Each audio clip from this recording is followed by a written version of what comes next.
Oh my god, my back is killing me. Oh.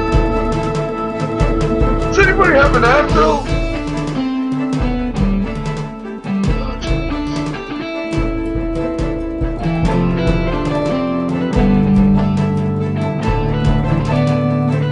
it's my birthday soon. Hello and welcome to episode 25 of Dynamically Spoken as Jason adjusts his camera and Steve goes off. We are of course the weekly Guild Wars 2 PvE podcast brought to you by Guildmag and hosted live by Sitting on a Couch Gaming. We are live every Friday at 5 PM Pacific time on our partners channel twitch.tv/SOAC Gaming. As always, we are joined with Jason and Steve, so say hey guys. Hello, I'm the camera adjuster here on Guildmag. It was just cameras, and that's it. How are you? I'll get it right eventually. So yeah, Jason does have... Is it a cold you're suffering with this week? I am suffering from death, Rohan. Oh, okay. I have died and I have returned from the grave solely for the purpose of doing a live show for Guildmag. So yeah, everyone else, if Hallelujah. we are going to play a drinking game. Every time Jason snorts or coughs, take a shot, and we'll see how pissed we can I'm get. going to try not to. I'm going to try. I'm going to try. Unless you're I need underage. to If you're underage, disregard that comment. the drinking He game is about underage, me, so Steve. You're not drinking. Oh, Me and Steve will do double son. for you. Okay, so Yes, you will. a note for those who were expecting a show last week. We did actually do the live show, but we didn't put out the recorded version because we had just loads of technical issues with it. So we're just kind of forgetting that. And Basically, it moving was freaking terrible. yeah. It is. But hopefully we won't It have was. any this week, and you will get to see it. So speaking of this week, we have got loads to talk about. We're basically going to be looking at the Super Adventure Box Back to School patch, which hits on this coming Tuesday. And we're just going to be talking about what we already know, what we hope might be in there, and all that jazz like we usually do. But before all that, we will go to the news with an ill Jason, who's taking a drink. Yeah, unfortunately, I'm going to have to. I think we're only going to be able to strive for 2 breaths in this new story rather than the usual 1. No. No Oh, I excuses. know up to your standards, Steve. No I'll have one more excuses. drink. And we will power through for this week. Why not saying it like it's a speech? It's going to be great. We've got so much coming. The new patch, of course, which is coming out on September 13th. It's not 13th, 3. It's going to my head, the water.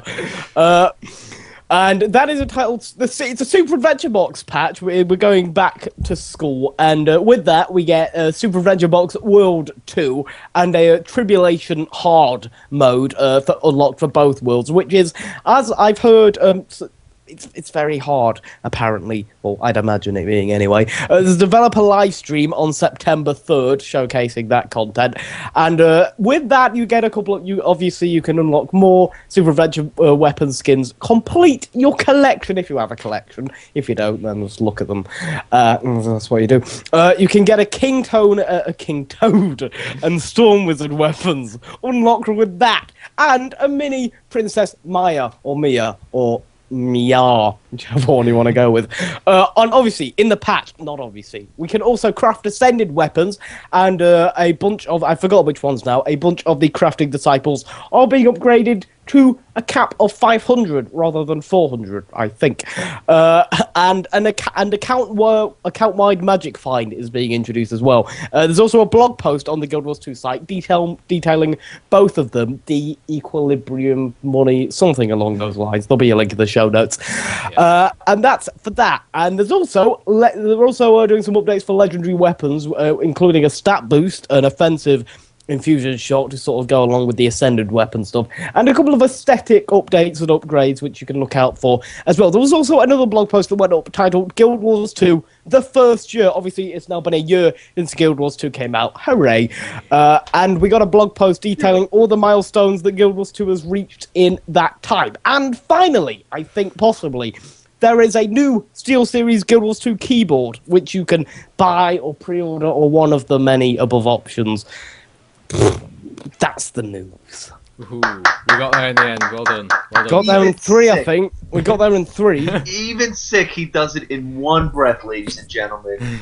Like this. It's amazing. Record. It is absolutely amazing what he does, ladies and gentlemen. The voice of God. All right, so let's jump right into it with the Super Adventure Box. So we are going to be seeing the completion of World 2, which we saw Zone 1 of in April. And last week, I got this wrong. I was kind of like referring to this, but got mixed up a little, saying that we didn't see like World 1 finish, but we did. And so, yeah, that's what I meant by this. We did. Tried to tell you. You didn't listen. And we're also seeing the addition of Tribulation mode, which basically boils down to what seems to be like a pretty difficult hard mode. And we get new items and upgrades within the Super Adventure Box to help us on this journey. So, are you guys looking forward to it?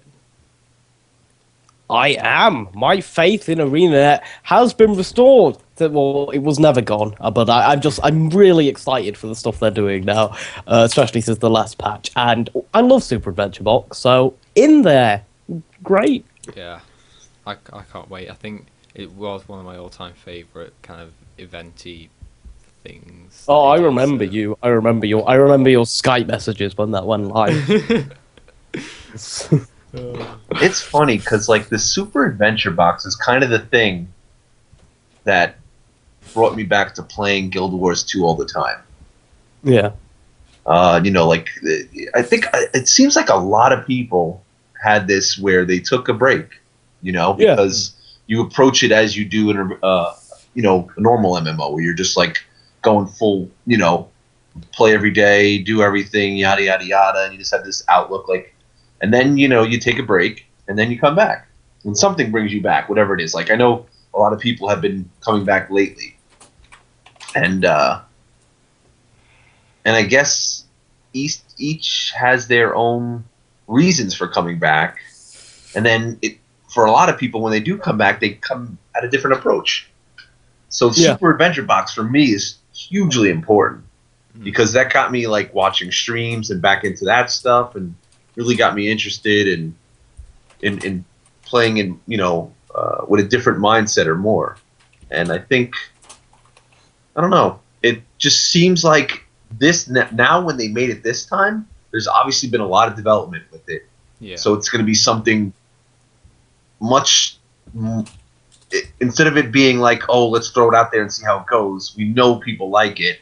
Let's really put our muscle into it and really make it fleshed out. So, I mean, one could think with all of the like the different type of games like Spelunky and I forgot that other one, and all the platforming games out there now, like where they're like really difficult. It sounds like that's what they're having this hard mode be, where it's something that's super super difficult and really could test everybody's platforming abilities or gaming abilities. And I think that Guild Wars 2 is probably the only MMO I can think of that has the game engine that really could handle this sort of platforming. Because most MMOs that they're like the game engines kind of stink, for lack of a better word. It just you don't have the control, or outdated and stuff like that. Yeah, you don't have the quickness. Like usually the terrain, it's like it's not. I don't know. You can always like cheat your way up it and everything like that. So if this is what it could be, like super hard platforming and it works, it's going to be pretty freaking amazing. That's kind of what I'm thinking. It's going to be pretty goddamn amazing. Yeah. Speaking and with the hard mode. Oh. No, go on. Yeah, let's have it out while you still can. And with the sort of the hard mode, I feel like it's going to be another thing where a lot of people are going to try do it and they might get angry that they can't, but it's going to be one of those things that they really intend to only be completed by a select number of people. And I think like they've brought content out in the past where people have forgotten that to an extent.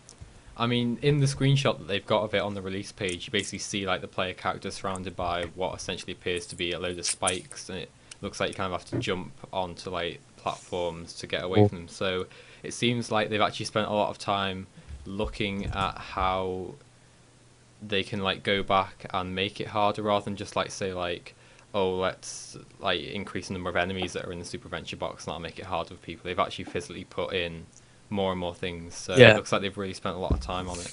All I'm going to say is I know my limits, and so should you. I could barely do like the normal mode of it when it first came out. I'm just so bad at jumping.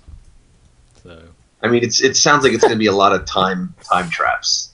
You know, like you do it and it's timing, and I think that's what they call them. They call them time traps, basically, where there's just going to be something there, and it's going to, you know, go up and down at a certain rate. You're going to have to navigate through this whole area of all different time traps and things. All the fun stuff that we remember from playing Mario Brothers when we were younger. me.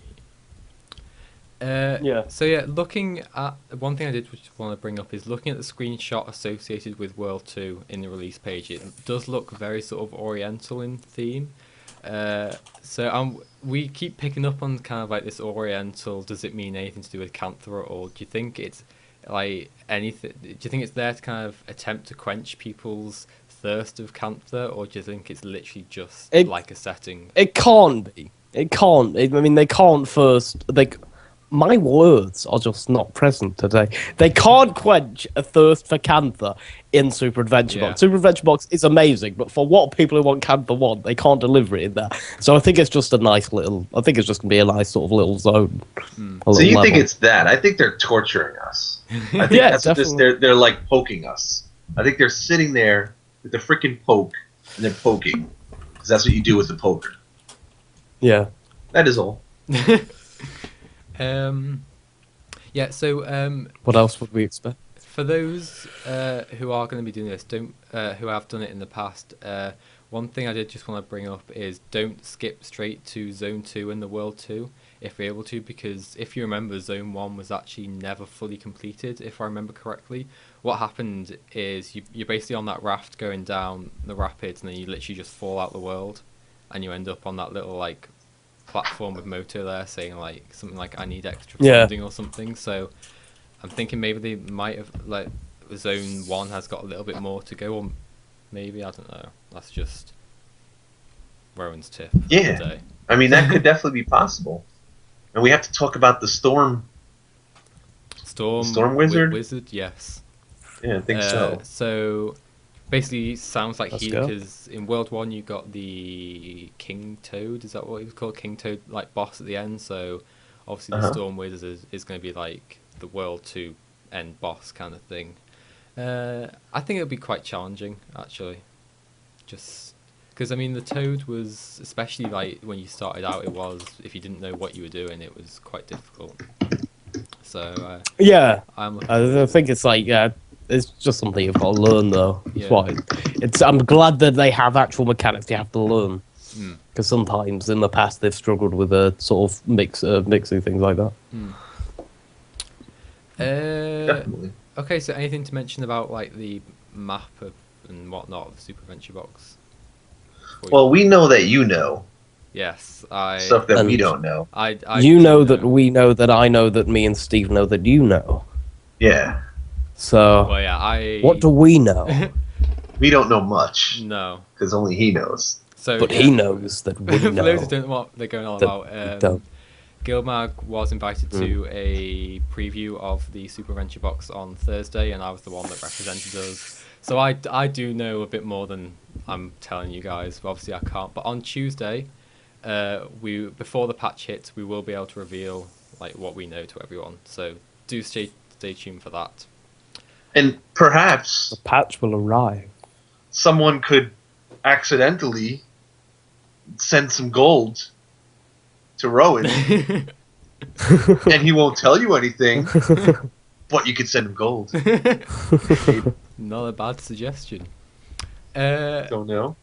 Okay, so let's move on to the super weapons, which is, for me, a big part of why I was even playing the Super Adventure Box. Obviously, it was great, but I did really like the super weapons. So we will be getting completed set of the super weapons, because I've said super weapons like so many times now. So in April, we only got, which ones? Do anyone know which ones are actually missing from the list, like from the set at the time? Oh, that's a good question. Because I can't remember. Neither can I. I know there's a shield. But yes, you've got Oh, it. I'm jelly. I haven't got any of them yet. I have haven't. intentions to change this. So yeah, we'll basically get the full Daggers. set, which There's I no personally can't wait for. daggers. Daggers. Oh, my Fish face has face. gone weird. Why did nobody tell me? Warhorn. We'll fix that now. There really wasn't an axe. Because you look like a. You look like 1970s when I don't know what Technicolor was happened. popular. A war horn and an axe. See, this is what chat's all about. Good on you, chap. There are wealth. By the way, the reason why I was talking about like an old man before was because I said encyclopedia, and then I'm like, the young people probably have no idea what an encyclopedia is. We don't know what an encyclopedia is. No. Yeah, so that's why I started talking like an old guy with hemorrhoids. Continue. Okay. He's been on it all evening, So, that's Steve. yeah, you just gotta live with it. So on top By of the way, that, you look yellow, Jason. we take a shot. We do get King Toad and the Storm Wizard weapons too, which I'm basically assuming will involve defeating the respective bosses to earn tokens, maybe, or like something or whatever to trade in for the weapon. So yeah, I'm. Yo, dog, I heard you like currency. Oh yeah, let's not go there again with all the different currencies they're doing. But Well, at least we have a wallet now. yeah, Calm Yeah. down, guys. But the living story stuff doesn't go in the You wallet. No. just can't please you people. To the forearms! so yeah, what do you guys think of the look of the King Toad and the Storm Wizard weapons? I think they look quite cool. I mean, they're kind of like the super weapons in a way, just more. They're looking pretty good. Well, from the one screenshot we've seen of like one example, they look. I like them. They're looking pretty good in that one screenshot, one example. I mean, you can never tell because ArenaNet doesn't just make weapons. Like all their like a lot of their, good weapons all have effects, and that's something you can Yeah. never see from a picture. Yeah. And I think that's the devil is in the details with ArenaNet. They always have those extra little effects that make your weapon even more awesome than a picture. Very true. Of course, we do get the mini princess Maya. I'm gonna call it Maya. She's so cute. Mia! There we go. That is how it's said. So yeah, I just can't wait to get all these weapons and rewards and stuff. It's gonna be great. And of course, I'm gonna get my obsidian shards from the bauble bubbles for my legendary. Yes, you are. I think I've got enough karma to get the rest of mine now. I've been leveling all week, and I was looking at my bank and was like, I might have enough karma to get the rest of mine. I got the first 250 for the Gift of Mastery, and then I thought to myself, I'm not getting another 500k karma, so I'm just waiting for this. And I'm gonna grind it. All right. Speaking about, has anyone got? Have you got anything else you want to mention about the SAB before we move on to the plethora of weapons updates that are happening? Anything to mention? I am Excite Bike. What is that? Yeah. And yes, Drax, my full name by default is Teamaker Jason. I In walk real into life, the his- government his- office his, and they go, look, it's Teamaker Jason. Well, we call him T. That's his first name. Yeah. So, like, he could potentially be Mr. T. You never know. You see, you just missed out on a great opportunity to advertise your YouTube channel. Then you just completely washed over your head. It's not a YouTube channel, it's my real name. We're Okay. talking about my name, Rohan. Okay. Not what do you should get it right. What's to live?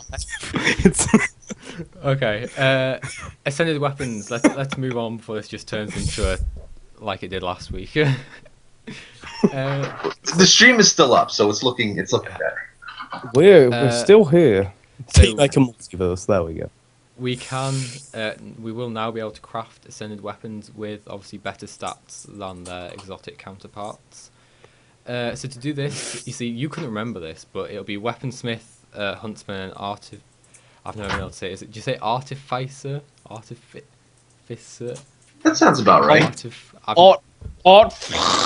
I've just, for the past year, I've avoided Yeah. saying it, so they're basically going to have their crafting caps increased to 500, which in order to reach, you will have to discover exotic weapons, which are going to be reset so that you can easily do this. So yeah, any kind of initial thoughts on ascended weapons, being able to craft them? And how? Not yet. Shall I carry on with what I'm going to No, I say? mean, No, as it's you not can that. see, the Reddit is in a blaze right now. Yeah. You know, Have a look. there's strikes. There's firstborn being slaughtered, brother and sister fighting each other. You know, civil I can wars see why. Have a striking look at the Reddit. costs. Because everybody's like, well, why is ascended weapons account bound but legendaries aren't? Like, why is the best weapon in the game, coolest one, I could buy it, but the ascended stuff I can't buy it, or my legendary doesn't feel special Yeah. because I can see it on the TP It's for all friggin' big a metric pixel, ton of really. gold. I mean, let's be real. Like for me, that's awesome because if I had a legendary and I see it's worth like, 1,500 to 2,000 gold, it's like, wow, what I have is really Oh valuable. my god. It's like, what's the first thing you do when you get everything valuable? Friggin' appraise it because you want to see how much it's worth. I mean, but people are people. So that's the one interesting thing. The other interesting thing is, well, I guess that'll be later, but the crafting side of it Yeah. and the disequilibrium of the economy. The end of the world. I'll let you The talk about world is ending it. I on actually September 3rd. I actually don't mind that they are account bound, the ascended weapons, because it fits with like the rest of the ascended gear. Like it's kind of the mantra of if you want the best stats in the game, you're gonna have to work for them in a way that's not just farming gold. Unless you want legendaries, And that, yeah, yes, that, yeah, okay. which are the best weapons in the game. Yeah, but then you have to And the approach it. check- You have to approach it from the side of, you've worked all that. Like it takes months and months and months to get a legendary.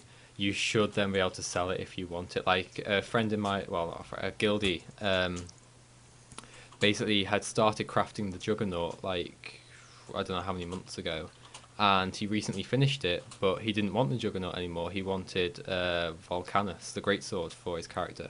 So he finished off his Juggernaut and then sold it, and then was able to buy the actual item he wanted. So then that makes sense That's to me. good. Like, he spent all that time working for it. He should then be able to sell it if he wants to. And it just so happens that they get the best. I mean, I agree. I agree. I think like it's very interesting. And you're probably right. The thing that ArenaNet decided with Ascended gear was, listen, other Ascended gear is bound from the moment you purchase it. So we can't go about saying, well, some Ascended gear is going to be bound, but some it's not, because then people are just going to get confused. Yeah. So it's better just to keep it equal, and then this way it is what it is. And I think that's probably what they were thinking. It's like, we don't want to just go about changing stuff, and it's not really about legendaries as much as, the only thing it's doing to legendaries is making them better.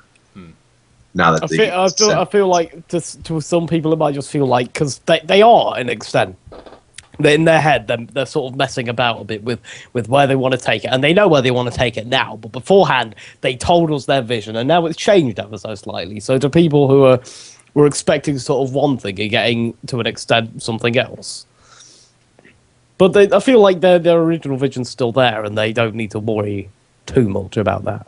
Exactly, because I think it's good that the most valuable thing in the game for a lot of people is something where you could see how much it's actually worth. It's something tangible, a number value where you can see this is how much what I did was worth. Whether somebody's going to turn around and flip it for something else. I mean, if you work that hard for something, like Rowan said, let's say originally you were going to have, a hammer on your Guardian, and then, you're making this thing for months, and then during that time you're like, you know what, I want a greatsword. Did I make a mistake? Imagine doing all that work, and now this thing is, in your eyes, the value just plummeted, where it's not worth anything near what it was before. Because the look and everything is good, but if you're not really wanting to use that in your build, what do you really have then? So before you make that final decision to equip it, you could say, hey, you know what? I think I want a greatsword now. And then you can make that switch. And that's another part of it that makes it, like these little things that, because it's difficult for people when you don't experience something. And if somebody's never had that, where they worked for months to make this thing and then they didn't want it and they want to change it, like you would never think about that until Rowan just said it right now. So it's an interesting thing to think about, and maybe Arena, because we got to give these devs credit. They're smarter than a lot of us give them credit for. So, it's just interesting to think about. So yeah, speaking of obtaining the ascended weapon, then they do say it'll take around 2 weeks to craft one. I'm assuming that's assuming you're doing like a little bit on it every day, because in order to craft it, what they've implemented is essentially a cooldown timer on some of the refinements for the level like 400 plus crafting things. So I think it's on like you refine some sort of ectoplasm things, and you can do one, and then you have to wait. I think it's 5 hours before you can then do another one. Time gating. Yeah. So what do you? Let the rage I know flow. I know that feels. What do you guys think about it? Yeah. As a you'll filthy know. casual,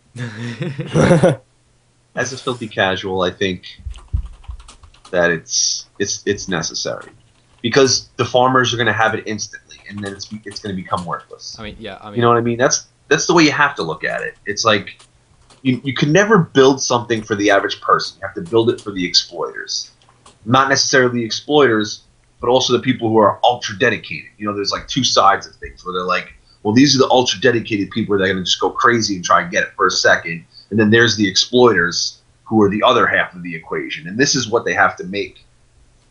They have to make it is for these people, And time gating, a lot of people hate, but it is a necessary evil, because if not, okay, so before we get into crazy stuff about the time gating, it is interesting because from what I read in a conversation I had with the guys over at Relic on Twitter before, they said that the thing you make with the time-gated ectoplasm stuff is sellable on the auction. It's not bound to your account.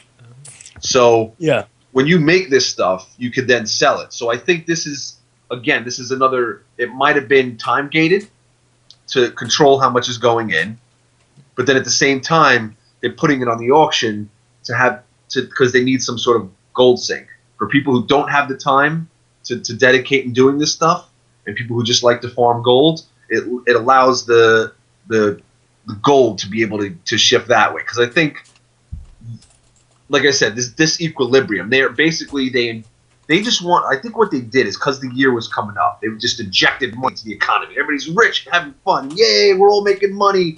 And of course, the people who are going to say something about it and be like, they're destroying the economy. And that's what this whole disequilibrium stuff is about, because they want to have maybe it's like a soft reset of the economy.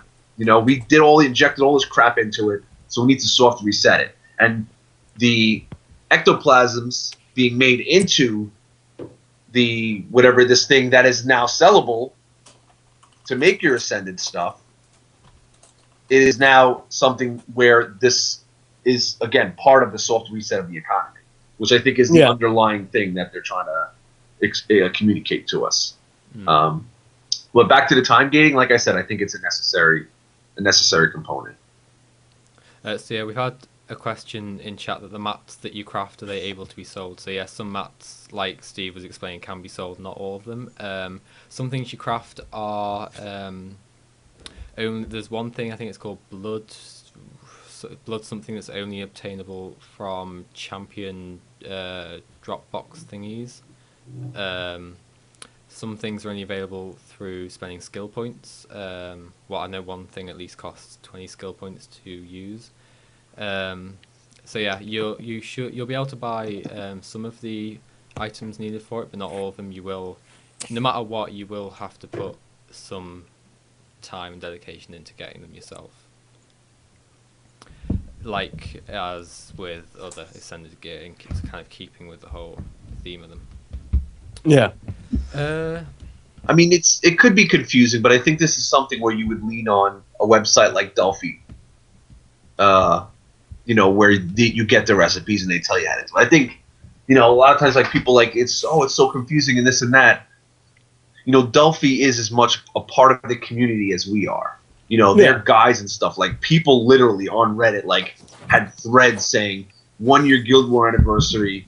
Thank you, Delphi, as well, because you're the one who provided so much. So it's like there's much something that unite us and bring it. Yeah, sure. It's dulfy.net. I think that's it. Yeah, That's how you spell it. that's it. That's it. It's pretty easy, and it's basically like the strategy guide. They are my lifesavers. Yeah, no problem, man. Anytime. And this is like part of the community, you know. For some people, when they do play solo, they might miss out on this stuff, or they don't research the game, and I think that's part of the game itself. Is like you go as deep as you go, you know. So when you want to look up something, you go to Google and you look it up, and that's how you. I'm always like bouncing between sort of like Dolphy in the game and Dolphy in the game. Yeah. Because there's so much stuff that you don't know. So sometimes you won't know it's there, and if you're not necessarily completely up to date with it, at least. Yeah. And what the hell are we talking about? I'm totally like I'm rambling as usual. Sorry, Sorry. I was laughing at something you said a minute ago, and I've just lost all. Yeah, we were talking about the time gating. Yeah. Does Chad know what the hell we were talking about? Chad, Nobody. do you have any idea what we were saying? So, This is too much. one thing I did want to bring up is it seems like with these, the new tier of materials for the ascended weapons is they are rewarding people for doing kind of like a variety of activities, because some come from, like we've said, the champions, some come from the mega lieutenant world boss things, and others come from like world v world, so it seems like no matter what you're doing, you're being kind of rewarded for it in a different way, so...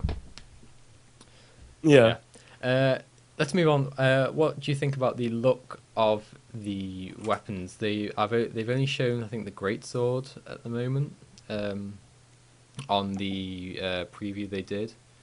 I don't know if like anyone knows if they've like seen others anywhere else. Which weapons? Which weapons are we on now? I'm still talking about ascended weapons. The greatsword. Do we have a link? I haven't seen the greatsword. I don't have a link at the moment. I think you dreamt it up, Rowan. No, well, it's on the. Just throwing words about. It's on no the link. preview they did. No link.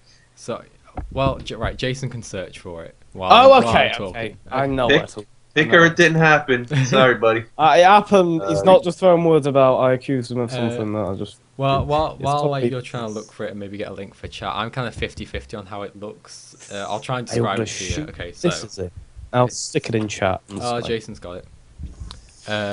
So I like it, but it's interesting. It's not my cup of tea, but it's a nice design. Well, basically, what happens is the whole color of it changes depending on what stats you craft.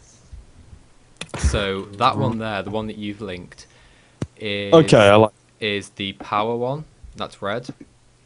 And they have one that has healing is all white. One that has condition damage is like a fiery orange. Precision's like a yellow. That kind of thing. So you can actually, it's kind of in a way. I've got to see it in action. They can't just drop that on us. I've got to see the colours. You're gonna have to watch the preview they did of it on the twitch.tv/Guild Wars 2.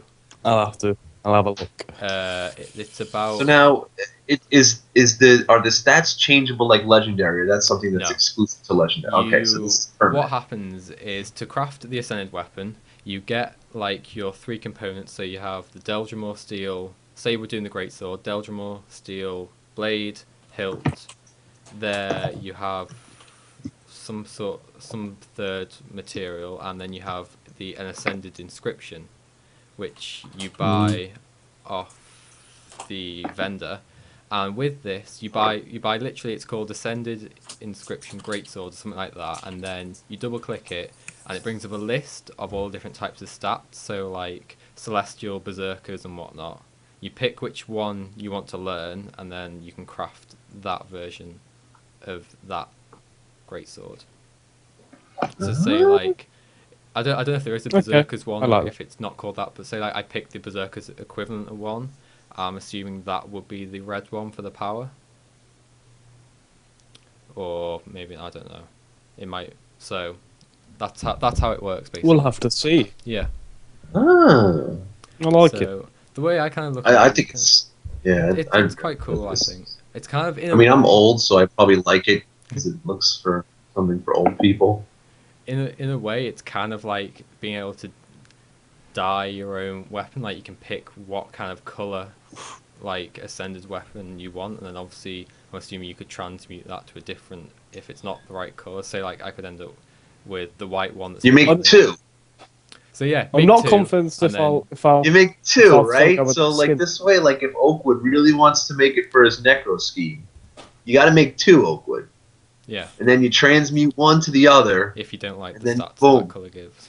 So, Boom, it's there. but then again, He's going to be running around getting different ones. It's going to take effort. But then you've got to think actually how many people First world. are actually going to keep this skin. Like personally, I'm not going to use the ascended weapon. I'm skin. not. I just No. it doesn't suit the way. I'm my probably going to character stick on looks. my cobalt or something. It's quite.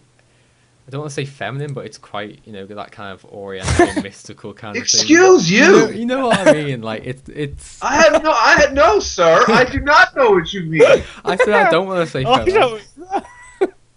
Excuse, yes, sir. Could you please explain this to me? Looks Let me call up my smart feminist and troops looks that I have on the line. decorative. It looks a bit like a There we go. decorative couch. Dec- before we walk- Decorative. I'll use Code pink, full of soul, full of soul.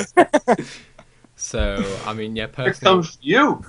I will just be crafting it and then transmuting it to my mist weapons. I like it, man, because it looks like It's really warming. reminds me of the description of the sword that was made for Joffrey by Tywin Lannister. They said it was like dark red in color and See with that. gold emblems on it, like the Lannister red and gold.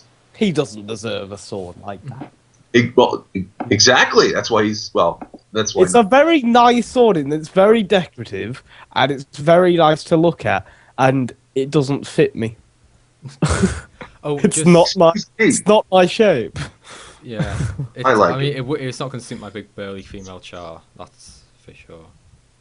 So. Well, I think, and you know what? Who probably would look really good with it? It looks like something they would use a Mesmer.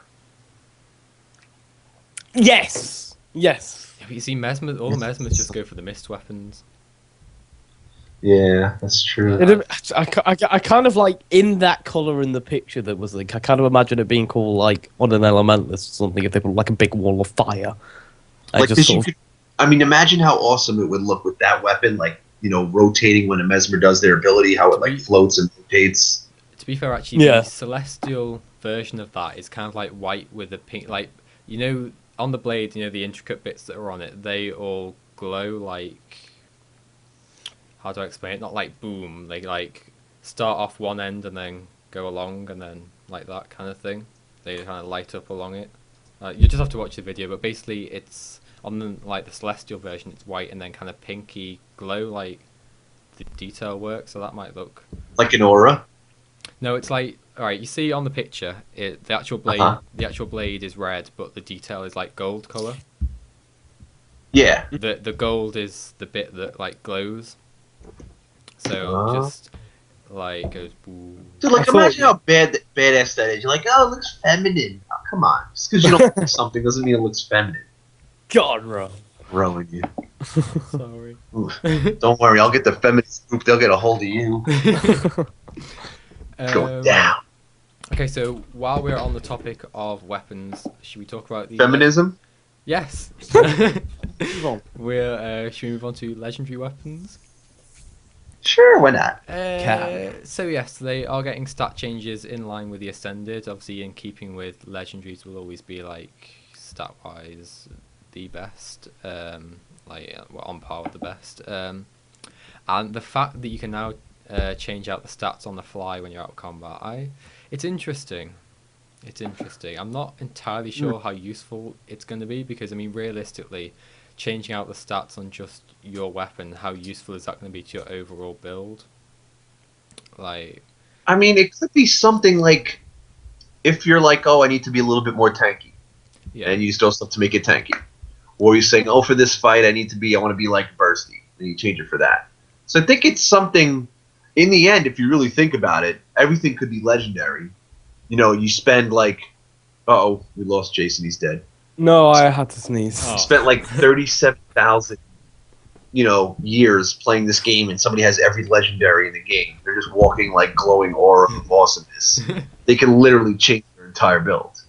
Or let's say you have like 2 or 3 pieces, like that could drastically change the way your character is. So I think it's all about you put this much time, let's give you customization. So I mean, I think it's why not? Yeah. It's a legendary weapon. Why not? Yeah. And in the fact that It's they worth it. are able to do that, that allows them to now recover or make the changes they do to the magic finds, because this is something that they implemented into the game.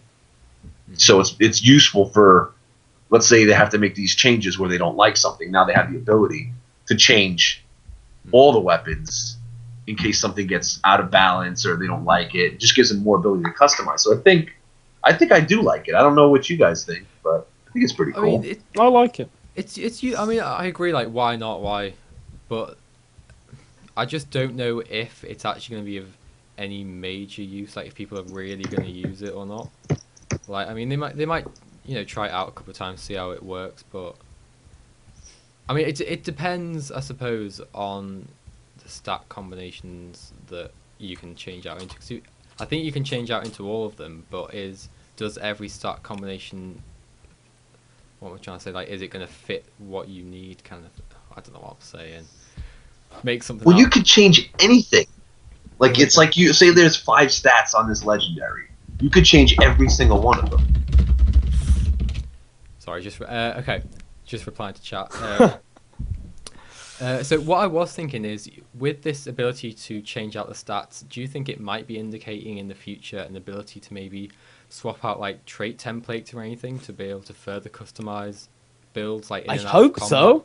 Because I think it'd be That it's and, something that I personally do want and would be really happy That with. and even though it's something so like it's kind of easy to sort of swap, I would like just a template system for my skill bar. Yeah. Even though it's quite easy to remember what's what and to switch them in and out. The other day I was doing Gauntlet, and now I'm not even sure I have the right skills back on my bar anymore that I used to use. I mean, just a labeling template system would be a godsend. Yeah. I think that's, like, I mean, that's something I think where they could also monetize that. You get 2 templates or 3 templates. No, don't monetize it. Yeah. Please. No, listen how they do it first. Okay, You I'll get give 2 or you a moment. You get 2 or 3 templates automatically, and if you want more templates, you just have to purchase extra template slots. See, if they can monetize it, they're more likely to put it in the game. So go on, do that. Exactly. Do that.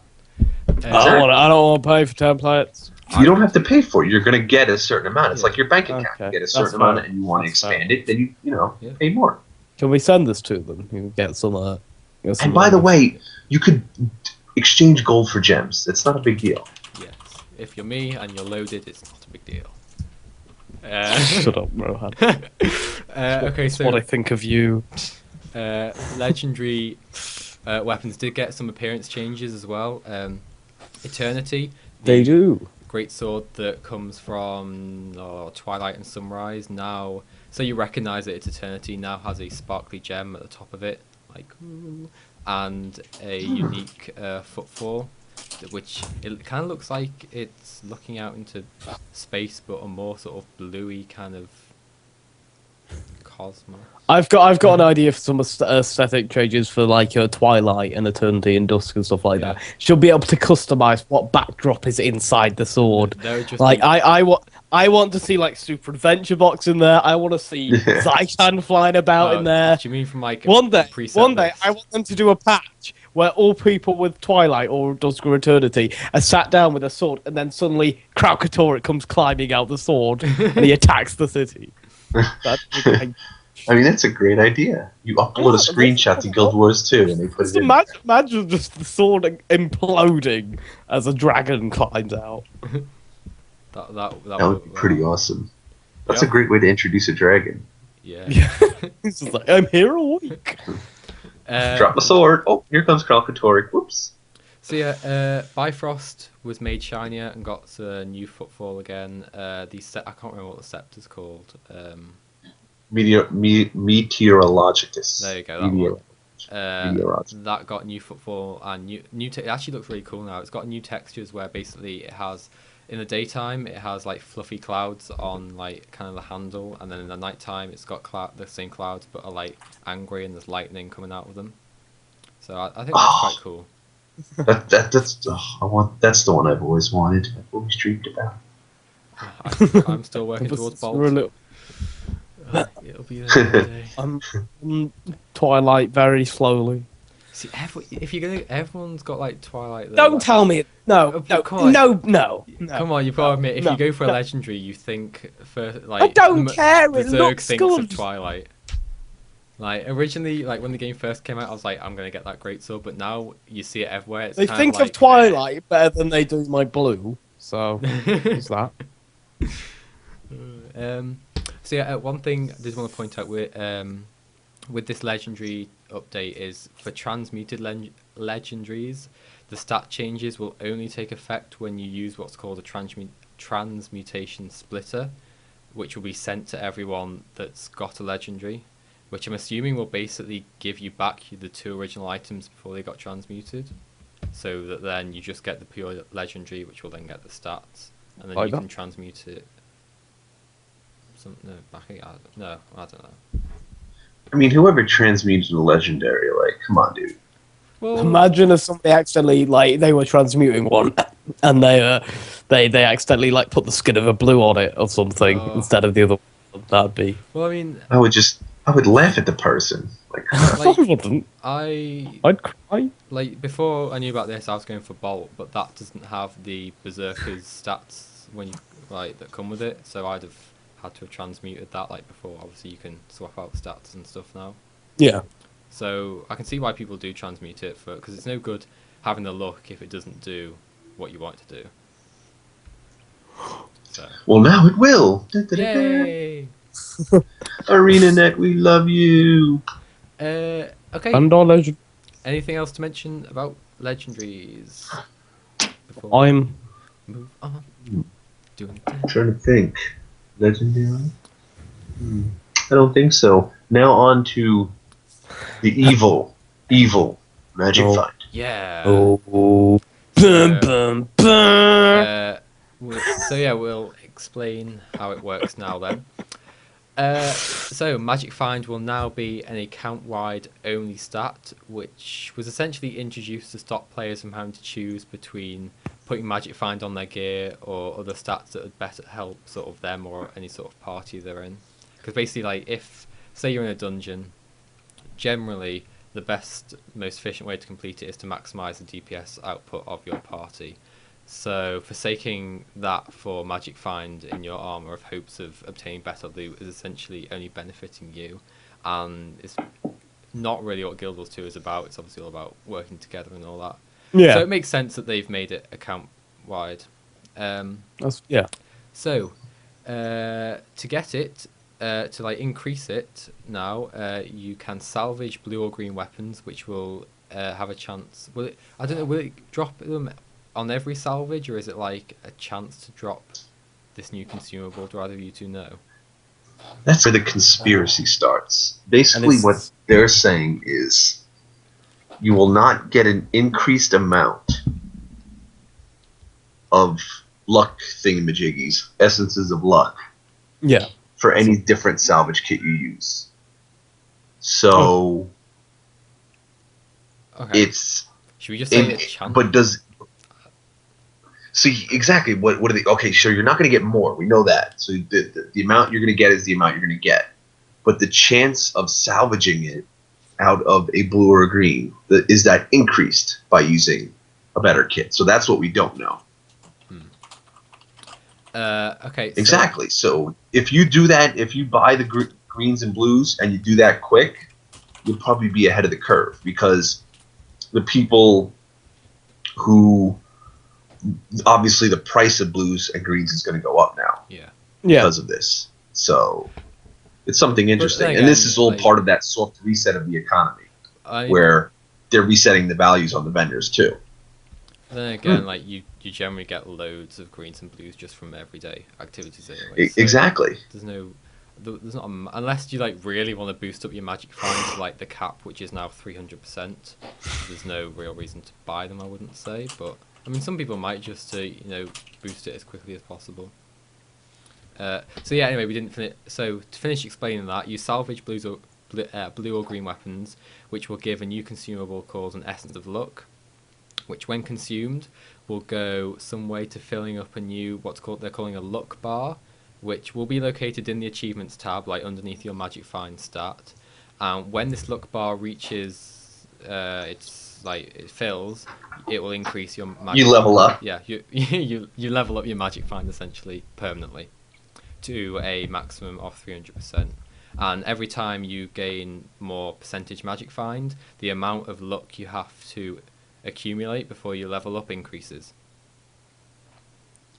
Well, I prefer the system.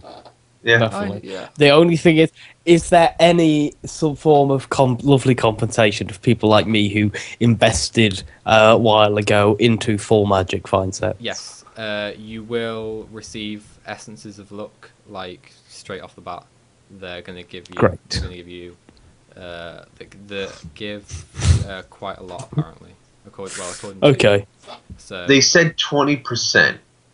You're going to get automatic 20%. I don't know exactly what that was. Like, is it automatic 20%? I think. Do we know how they're gonna detect that? They run a database. Okay. So they run a database on your character and they see what you have. Yeah. That's fair. Is that going to make the world drop rates worse to start out? Not necessarily, because they consumables that increase magic find, and guild banners that give magic find, and ascended utility slots that give magic find will still give you magic find. So I don't really think it'll make world drop rates any less worse overall.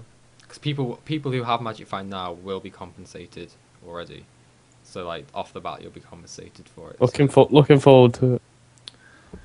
See, and also that same thing that you could use, like, to basically from what I hear, what I understand is the magic find stat. You'll have the opportunity to change it to whatever stat you want, but it's permanent. It's not like where you could keep changing it.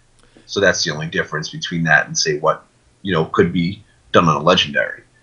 So basically.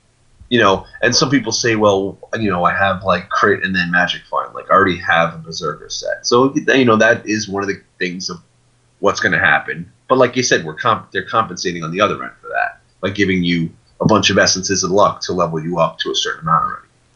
I mean, for me, like this is great because for the last year I've been running around with 0 magic find. Like I just haven't invested in that stat at all. So for me to finally be getting like any can only benefit. So yeah, it's kind of a balance. Some people other people who did invest in it quite a lot. Yeah, I mean you can never please everybody, so at least the fact that it's a change that needs to happen basically, and this is I think the best way of ensuring everyone's happy with it. Yeah. Because I think that's really the big part about it. As it just wasn't benefiting to the whole what am I trying to say? Community? No, it's gone. Basically, working together. There we go. Just it wasn't contributing to everyone working together. It was quite a personal kind of not really selfish, but it was kind of inwardly focused rather than. Basically, if Rowan wasn't trying to be politically correct and we were off the street right now, he would say it's a very selfish way of doing it. Yes. Because you're only thinking about yourself and your magic find. Yes. But because we're streaming and we don't want to insult anybody who happens to have use magic find, we're saying that it was forcing you to make choices that weren't beneficial to the group. There we go. Got it in one. Yeah. I get that. So yes, that is magic find changes. Which is very interesting. Yeah, it is. Because you're just going to have to wait and see. And for some We're reason, I just got really tired. Out. What the hell? We're going to have to see how it plays out. Yes. It's going to be one of those things. We're going to have to see how it is in a couple of Indeed. time periods. So, do either of you two have anything else you would like to bring up? We actually blew through that quite quickly. Yeah, we did. There was quite a lot to cover. I'm fine. I'm just looking forward to see the patch. Did you want to talk about the disequilibrium, or did we kind of cover everything that you wanted to mention with that? Because I haven't actually read that blog post yet, so I can't really comment on it yet. Steve? Which the Yeah. the disequal. So let me just pull it up here just so I could reference it. It's basically what they're really discussing, and I think this is what they're trying to tell us, is that the economy as it is right now, it's not what it's going to be. And like I use the word, I think a good word to describe it is the soft reset. I think what they're doing is they're giving a soft reset to the economy. They want to, and they're using these words intentionally to have people change their mind about what they think the economy is. And I think when you 75% of anything that happens is perception. Like, it's always the way we perceive things that makes them into reality. So it's a forehead fact. I dug it up myself. Thank you. And why'd you call me a forehead faggot? That's not nice. Steve is not. No, Let's keep it going. I think he just doesn't like my forehead. Oh. We'll move on. So basically, it just sounds like what they're trying to do is they're trying to get the perception in people's minds that the economy is changing, because a lot of people are obviously upset about it. If you look on Reddit, you see a lot of people are really up in arms about the state of the economy as it is right now. What's going to happen with Guild Wars 2? How is it going to... is all of the work that I did previous to this last month irrelevant now because so much money has been injected into the economy? So it's causing a lot of people and to have a lot of strife. So I think they're using this vocabulary. This blog post was made to say, listen, like, we're doing steps to reset the economy slightly, and we want to communicate with vocabulary that's going to allow you to not to think it is a big thing, to think that this is going to be a big thing that's happening to the economy, to bring it back under control, because people believe it is spiraling out of control. I've heard that as well, so yeah, I get that. And then also what they wanted to talk about is the crafting, and how another interesting thing is that they're going to, if you made certain exotics on your crafting, they're actually going to give you the ability to rediscover those exotics so you can level up and get to 500. So, and again, this is it's part of the thing I think is really great about ArenaNet, is they're really considerate. They don't want to just throw this information out at you or throw these new levels out at you and be like, here, good luck, go get it. They're saying, hey, listen, we're going to give you something back so you can get to that level faster. And that was, I think that was pretty much what they were really talking about how it's I'll link it to you guys. It's a really good post because you can really see what ArenaNet is trying to communicate. Not only that, but it breaks down the whole idea of what the crafting is. So it's probably your best resource right now until we get more people writing articles about it, about what the crafting system is going to be for all you crafters. And it's changing, so they need this out there for those sort of people. Alright, is that about it from everyone? I think it is. I had a phrase come into my head about something to bring up, but it's gone. So the ArenaNet was nominated for 2 awards: the Golden Joystick, Game of the Year, and I think Online Game Not bragging or anything. Yeah, not bragging. So do vote for them. They did it last year, didn't they? But they didn't get it. I don't think. I can't remember. It was some award thing. Well, they definitely deserve the nomination. Yes, definitely. 100%. Yeah. I mean, of course, we think they deserve the award, but Yeah.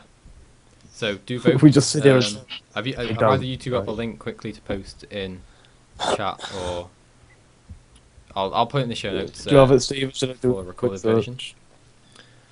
yeah. So another thing which I thought was interesting was ArenaNet had an interview with Massively, and it was Mike Zadrad. I can't say it. Mike Z. I think it's Zadradsky, I think how you say it. But basically, just skimming through it, like at the end, I thought there was something that was really interesting. When they said, well, what's next with the Living World? And he made a reference like, is it Living World 2? And his response was very interesting. And he said, basically, Mike said that what we did for a large part of the current living story was about the tools, was building, and some people may think that, oh, they just pull and they create this content and then that's it. It's not from what I understand and what he's trying to say, a big key component to development, and this is like a reason why Rift was able to iterate a lot, and big importance to what made Rift be the first MMO that I can remember to really have these like accelerated update schedules, and now Guild Wars 2 is taking it to the next level of 2 updates a month, which is amazing. just about. Yeah. And so basically the huge important part of this are the tools. Because if you have to program every individual part of the living story, you have nothing that could automate this process to you, it takes forever. And it causes it to be either buggy or to take longer. And now what he basically said, and this is the interesting part, he says, a lot of what we have done for the living story isn't necessarily about the living story. It's about the tools we created to allow us to iterate on the living story, to allow us to create more new and fun content. So basically they're saying, we made these tools, our developers and our programs made these excellent, awesome tools that are now going to say, hey, the guys who are making the content, you don't have to spend, 2 or 3 days to work on the character animations. We're going to have certain scripts or certain tools that are going to make you the animating or some of the mechanics that are in the fights. They're going to be a lot easier to do. Or moving around the art assets, it'll be a lot easier, more like cut and paste instead of having to draw each particular thing. They'll make it fit better. So I think that's the real meat and potatoes of that article, is that now, because of this first year, they basically restructured the entire company, which is huge. And then they made all these excellent tools to try and allow the living story to develop. And they've super restructured exciting. their vision as well. Exactly, yeah. I mean, I could see your point if you only like the Molten facility. I mean, not everybody's content is for everybody, but I think to not give credit to the Aspect Arena and some of the great stuff that appeared there. Again, the Super Adventure Box. I think the important thing is for you, Najdu, is that because there is more content coming out, like a couple every 2 weeks, you're going to have a greater chance of liking the content. So in another MMO where you would wait around for a whole year or maybe 6 months for a piece of content, you only have 2 chances to have content that you like. With ArenaNet, you have 24 chances to like something. So just think about it that way, of like, now because there's so much content coming out, there's a better chance of stuff that you're going to like. So you like the Molten facility and Super Adventure Box, and that's great. What we've got to think about is, like you've been mentioning over previous podcasts, is they're only just kind of hitting their stride with the 4 teams on the 8-week cycle of development now. So it really, like from our point of view, it's only going to get better and better as we keep going forward. And again, you're bringing up a great point about like 2 weeks later it's gone. That they are figuring out the point of making permanent content versus making temporary. Yeah, because that's definitely a problem for a lot of people. And that's something that they're going to have to figure out based on content. But at the same time, if you experience something and you say, "Hey, I remember this that happened last year," it's like it builds you a sense of a living world, and I think that's the title and what it means is if everything stayed, it wouldn't be a living world because it would just be continually adding content. And at the same time, if you're continually adding content, it's going to spread things out too much. So it's a real balance of like what they have to do. And I think, like I said, we haven't had a real full cycle of content or of content creation. It's been, the early parts of it, not during this whole new restructuring. Yeah. I think we're starting to get round to it though, and the teams can start working on their teams because obviously we get this full cycle that's eventually going to start happening, but the teams themselves also have to start sort of. There's going to be a learning curve for them as well. We can't expect them to have learned everything and be perfected by the time the next round comes on. If that makes sense. Because it's a rounded circle thing. They have to learn from each sort of patch that they work on for a while. Yeah, we like to humanize things, so it's important to humanize the development. Like put people and emotions in there. Don't think of it as just a game. Thinking about people and emotions and hard work creating this game and the different things they have to do to make the game happen. It's not, people call devs lazy. Devs are by far the most unlazy people. They work ridiculous hours, and a lot of them are on contract where they could be fired at any time. Like devs, game development is probably one of the worst jobs you can have in your entire life.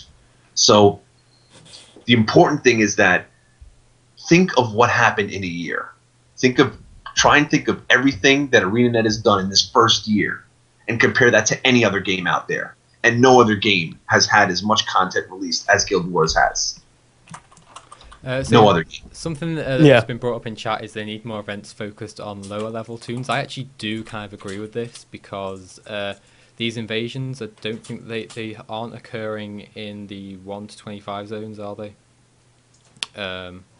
Yeah. So and basically, no, they're not. ArenaNet did have they did say something about that they wanted to make something that was focused more towards more experienced people with this patch. Yeah. I think what was I going to say? I've lost it. I'll try and come back to it. Well, while you get that back, I'll address my voice. I'll address what's been said in the chat about leveling. Because I've been leveling recently as well. Because like me, a couple of guildies have jumped back in. We're leveling on new tunes since we got the level to 20 experience scrolls. And I feel like people have different experiences with leveling based on their previous experience with the game and how much they know and sort of optimized way for that. But as well, if I feel like leveling in this game is a lot better with a group. So if you're not necessarily in a group, then maybe you should sort of find a guild or try and find a group because it definitely makes leveling a lot more. It just makes the whole thing more coherent and you don't see as much of that. Because people always complain that they sort of sometimes can't level when you don't see as much of that. Yeah, and LFG is definitely something that needs to be in there. It's on its way, as far as we're aware. Yeah. I think, it's definitely, they've said it's coming by the end of 2013, haven't they? So it's coming. It's a coming. So yeah, okay. One thing, what I was going to bring up now is this living world at the moment definitely seems to be catered more to kind of us. Like we've played the game, we're not new to the game. I imagine if you were relatively new to the game, it would be very overwhelming to come into this living world and the story that's been happening. Because I mean, you've got no idea what's happened in previous months, and I think they need some sort of way to ease people, new players, and people who haven't done it before, like into this living world and the living story. Otherwise, it's pretty much going to become exclusive to players like us. So, yeah. And I there's always something we can complain about, and there's always it's. I think overall what ArenaNet has done is absolutely amazing. No, I don't want to ban them. I don't want to ban somebody. We want to give people a warning. There's times where everybody comes out and says stupid things, so we're giving passes out now. I may have I think muted Jason by mistake though. So. Nice. Yeah, you did. Everything I had said is valid. Sorry about that. Carry on. Nice. It's fine. It's fine. Misclick. But yeah, I think like first of all, guys, thank you so much. You guys really picked up the conversation, and I think we're really getting to like really interesting conversation about Oh yeah. what a lot of people feel about Guild Wars 2. And I think, yeah, I think ArenaNet definitely sees, what it's like with the LFG tool. But the always important thing, and I say this probably like a broken record, something else nobody knows what I'm talking about. I know what you're talking about. I know, just joking. And I think that we don't know how difficult it is to make things. Just because a lot of games have it when they start, we don't know how long it took them to make it. And each game is different. So, and especially Guild Wars 2 uses its own engine, so we don't know how difficult it is for them to make a looking for group tool. Yeah. But I think the fact that they did promise it by this year, let's hope that this It's a good new sign. living story cadence that they're doing, that they're making content so fast that they don't have time now to make things like the looking for group tool. This is a concern that we all should have. I don't. Until ArenaNet proves it to us. I don't think we should have that because I feel we know we have the living story development groups, but we also know that they're not the only development groups on the game, and they have their separate people who do the longer term tools, and they have those sorts of teams. They've mentioned that in the past. They've mentioned that when people were worried about what they were doing with the living story and exactly on that issue. I mean, exactly. Know, Yeah, and I think Combustible, I think you make a great point, but probably the same team that's making the looking for group tool isn't the team that's working on the bi-weekly updates. We always have to think of it that way. These are separate teams. Yeah. So, it's not like something where, just throw more people at the problem. This might be a problem that just takes time. Like if you have too many, if you have too many people, what does it say? Too many bakers in a bakery or too many chefs in the kitchen? Too many chefs spoil the broth or something like that.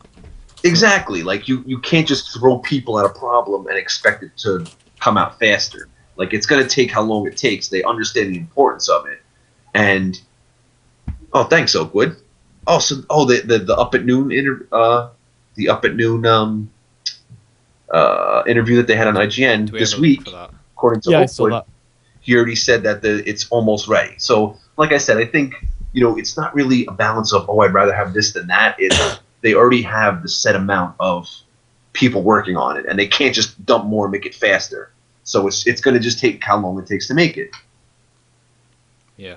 Exactly, and I think Combustible, you're 100% right, and that's one of the key points of ArenaNet. Like, their spectator tool for the SPVP, that came out. Like, that was extremely polished. Of course, there's bugs they figure out and they have to fix, but for the most part, it was almost fully functional, and it was great because it showed, like, all the stats that people had, the different armor, and the traits they were using, and that was great.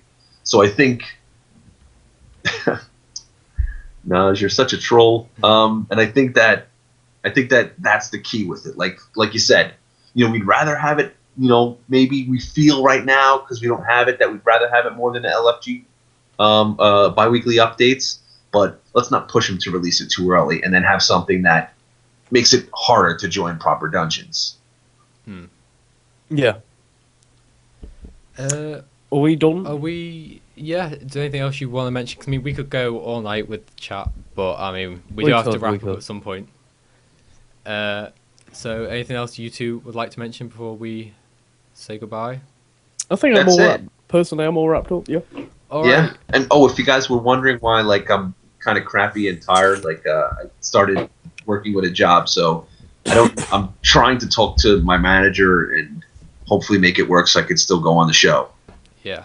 So see how that works out. Yeah. Just to let you guys know. May potentially be Steve's last show, but we're hoping it won't be. But I mean, no, we'll have. Well, even if it's not, even if it means some weeks have to be missed, it's never going to be forever. We're going to have you on. Yeah. I don't know you guys. We're a team here. But to people who do follow this podcast, we do have some news regarding Ali. She may be returning next week, so we're going to see how that goes. But yeah, exciting stuff. So yeah, as always, podcast@guildmag.com is the email address for all your comments, suggestions and whatnot. You can also use the comment system on the guildmag.com website or the YouTube, if however you're watching this.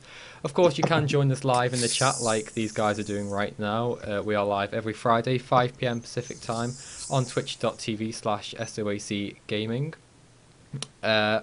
Don't forget you can get in touch with us via our Twitter accounts. The link will be in the show notes for those watching the recorded version.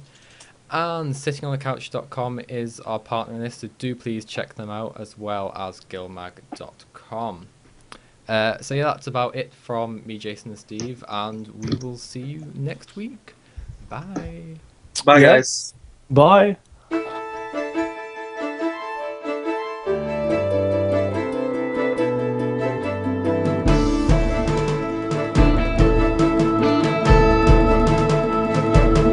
Ooh. Tired. Lost my energy. Need to have coffee and stuff next time. Am I not supposed to be talking again? Gosh darn it. Sorry for talking, guys. I ruined the music.